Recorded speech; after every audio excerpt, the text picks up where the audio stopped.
What's good, Combat Sports fans? You already know it's your boy Bando back at it with a fresh episode of Combat and Kick It, because this past weekend we had a fantastic lightweight main event, but it didn't live up to what it could have been because of such a dominant performance by MOICANO. Let's talk about it.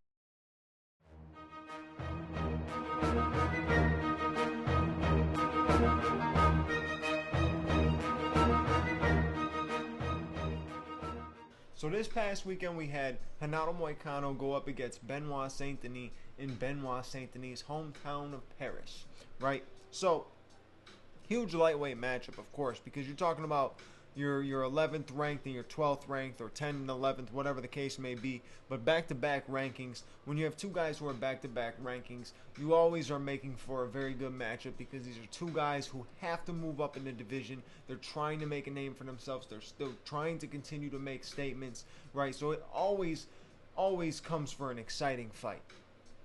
Now, I expected this to be a pretty exciting fight. MOICANO came out in that first round, and I promise you I did not expect that. I did not expect that. The takedown was beautiful, beautifully executed, clean takedown. It was some sort of sweep. I don't even know the exact name for the sweep or the trip or what he did, but he waited until Benoit Saint-Denis came forward. BSD threw a kick at his body. MOICANO caught that and was able to sweep from there. And he led the entire first round with just brutal ground and pound, right? It was really putting the work to him. Benoit Saint-Denis got cut up bad, swollen up bad, right? It was you know, it wasn't like a brutal looking performance, you know what I mean? But his face after looked brutalized. Like it was a tough night. It was a tough night for BSD. Tough two last fights for BSD. I'm not counting him out, though. I think that man is the dark horse of the lightweight division, and I think a lot of people will follow suit with me saying that, because I think if you look at him, you look at his skill set, you look at his talent, it's still early, right? He's got good ground game. Obviously, he might not be the best off his back. We may have found his weakness being off the back. People are going to say stuff about his chin, but his chin isn't bad. You got caught by Dustin Poirier. And he was suffering from staph. So, I mean, it's not his chin isn't the problem, but he definitely needs some work off his back. We know he's good when he is the one initiating the takedown, right? We saw that against Dustin. His control, his top game was a lot better than I expected it to be, but his off the back was, you know, he needed a little bit of work on that one. In comparison to the rest of his game, right? In comparison to the rest of his game, that's really the only thing. Like, he looks sharp every which way otherwise, and he's a savage. He'll stand in there and trade with anybody. So I expected this to be a war, and I didn't get a war. But like I was saying, this fight, like a fight like this, it matters so much, right? It matters so much because these guys are trying to rise up in the division. In a division like the lightweight division that is so stacked, we've had the same top 5 guys, top 10 guys for so long. It's time to start seeing new people crack through the division, especially when you got guys like Dustin and Justin talking about, you know, their next fight potentially being their last fight. When you have that happening, it ends up being, you know, all right, now it's time to open up the division, and we're going to start getting guys to rise up the ranks, right? MOICANO gets the finish. Oh, listen how sick I am about this, though, right? So we knew the doctor was going to stop that fight. Once you saw Benoit's eyes, you knew the doctor was going to stop that fight. When he had both eyes up, right? Doc's throwing up the numbers, whatever the case may be, you know, and he's rifling off. He knows every single one. He's saying it no problem until he covers the good eye.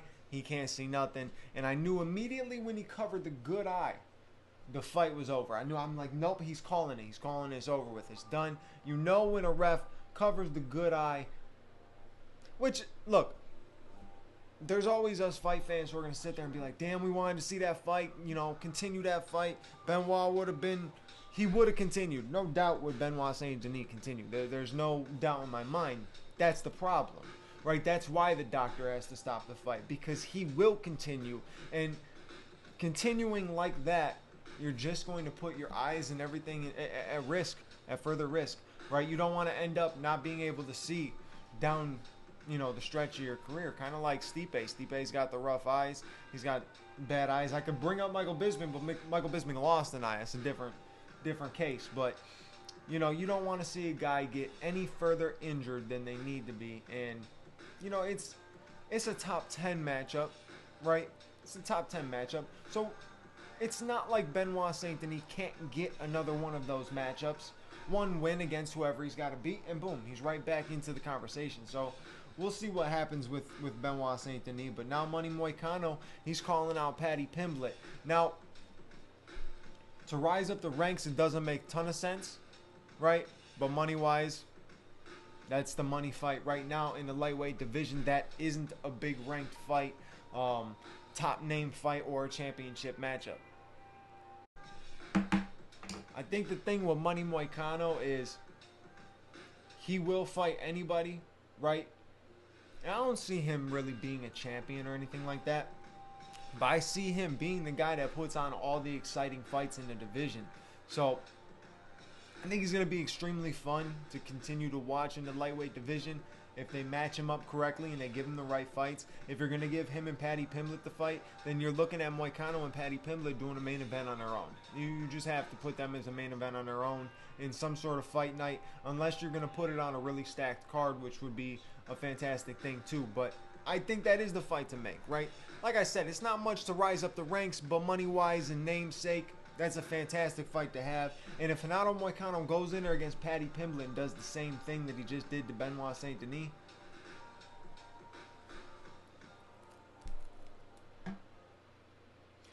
let's see, we had that co-main event. Very disappointing co-main event for me. You guys watched the parlays. You guys seen the TikTok videos, the YouTube reel, the Instagram reel. I had the 3-leg parlay broken down. I thought, you know what? This is it. With the one with the slight underdog with Brendan Allen, I'm like, this 3-legger's going to hit. Shout out to Brian Battle for being the only one that could hold up for me, because he took care of business, no problem. Looked fantastic. He looked technical. He looked like a sniper out there. He was getting clipped with a couple shots, but very clean. His striking looked good. But Brendan Allen definitely let me down.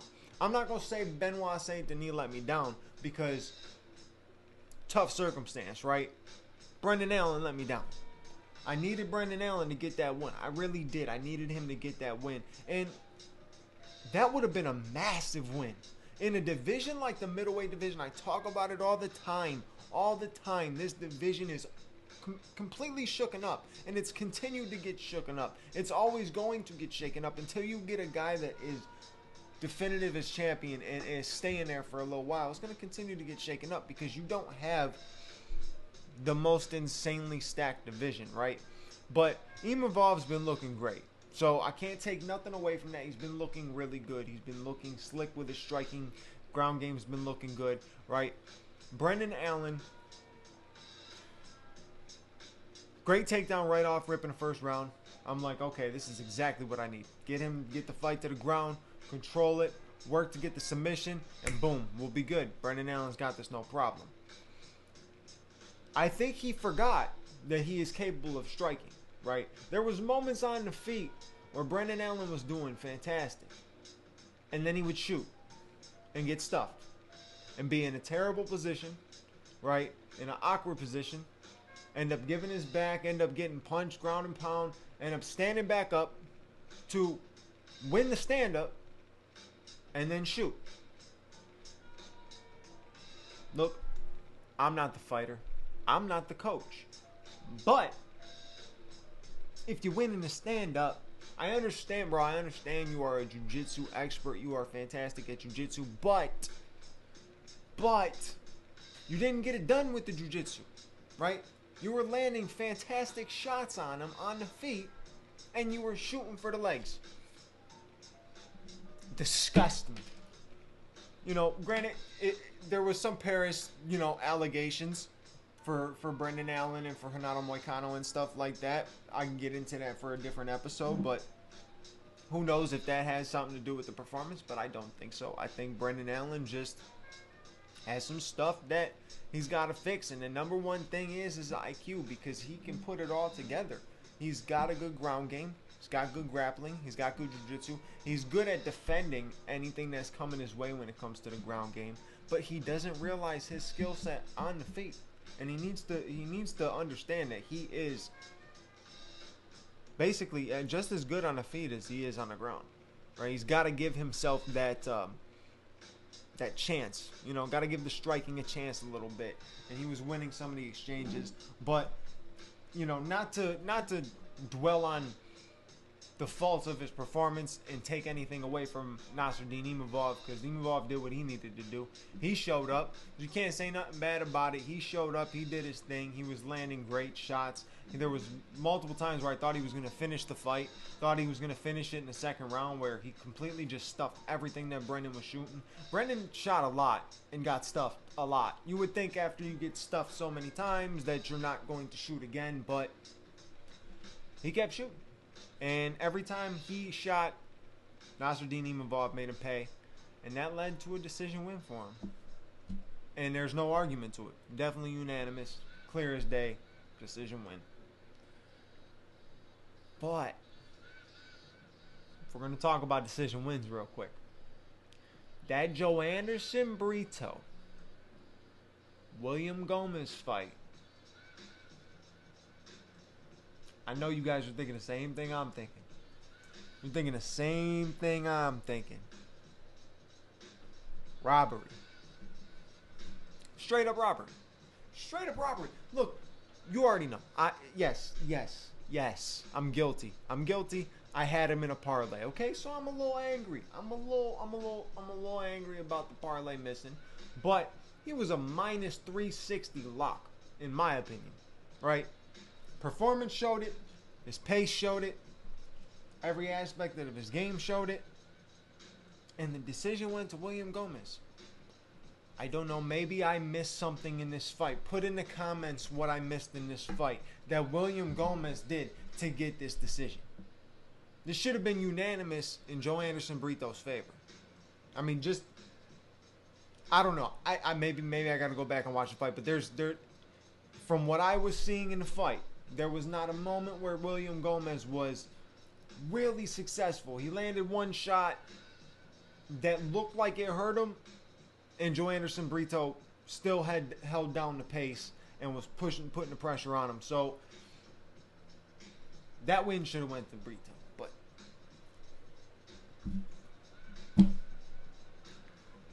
forget. It is what it is. Yeah, so, it was overall a decent night of fights. I got to watch them while I was at work. So I was actually, being able to enjoy them. And, performance of the night, Brian Battle. Because he had to face a little adversity, and he still did his thing. Brian Battle and Renato Moicano. Yeah. Those two get performance of the night. Knockout of the night, Faraz Ayam. Oh my gosh. Oh my. Yo, he sent Matt Frivola into 3 dimensions further than any dimension any other fighter has been sent to. That knee was disgusting, and his body went limp immediately. So definitely knockout of the night. But good job for the Paris card, even though there was one biased decision. There might have been a couple biased decisions, but that was one that really should have went the other way. But besides that, good night of fights. That's it for this episode, though. I had to come through with the review because I didn't give you a breakdown of this fight. I don't think I did. Maybe I did. But I had to come through with the review. Now I'm going to go film a preview for Pereira versus Roundtree, because that's coming up this weekend. It's this next weekend. So that's gonna be a good night. It's gonna be a fun night. So make sure to stay tuned. If you enjoyed this episode, like, comment, subscribe, hit the bell notification button so you know when the next episode is out. And I'll catch you on the next episode. Your boy Bando is out of here.